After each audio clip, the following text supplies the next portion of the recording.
Кои беа главните причини за пај позицијата на Nasdaq што ми донесе 4000 евра? Некои од вас знаете дека мојот фокус го држам на свинг и day trading.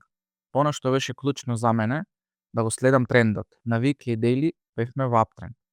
Она што чекав беше клучната зона на demand, кај што чекав plus undervaluation према каматните стапки за да има реакција, односно да биде препродадено, да биде на ефтина зона за да има реакција за buy. Од оваа клучна зона се формираше пивот или главен хај и од тој хај имаме цело време акумулација, односно консолидира цената.